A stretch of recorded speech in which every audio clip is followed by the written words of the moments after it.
Trick or treat. Is that a generic phrase like Taco Tuesday? It depends on what you use it for. There are some registrations with trick or treat. For example, trick or treat for slot machines in Class 9, or trick or treat kids for plush toys in Class 28, and then there's trick or treat for candles in Class 28 owned by Yankee Candle Company. The candy that appears behind me is very divisive.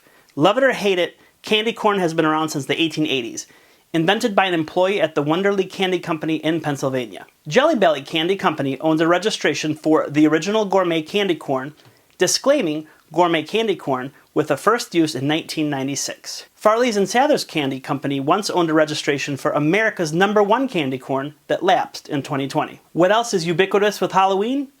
Of course, Spirit Halloween. Every single possible available storefront will turn into a Spirit Halloween around this time of year. Spencer Gifts LLC owns a trademark registration for Spirit Halloween in Class 35. Generally speaking, you cannot obtain a trademark registration for the title of a book, but you may be able to get a registration for a series.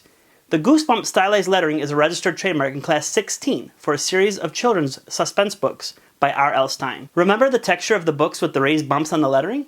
That could be an example of a non-traditional trademark. Another symbol of Halloween is the jack-o'-lantern. The jack-o'-lantern is included in the pumpkin design search code 050912. I searched for a couple of marks with pumpkins that would look great on a registration certificate. Here is Halloween Outlet in Class 35 for retail stores. And check out Haunted Drive in Class 41 for entertainment in the nature of a haunted house attraction. I have a confession to make. I don't really like Halloween. For some reason I find it annoying. But there are things I do like. Such as the Reese's milk chocolate covered peanut butter pumpkins that have the perfect ratio of chocolate to peanut butter. The registered trademark for the logo on that candy lapsed in 2020. And then there's Pez. Pez dispensers are so cool.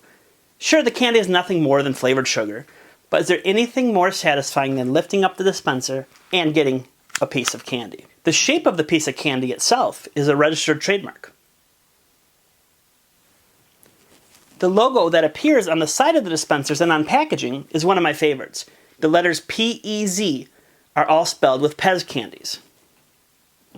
So whether you put up decorations, dress up, pass out candy, or just turn the lights off and stay on the couch and watch TV, one thing is certain: trademarks are fun.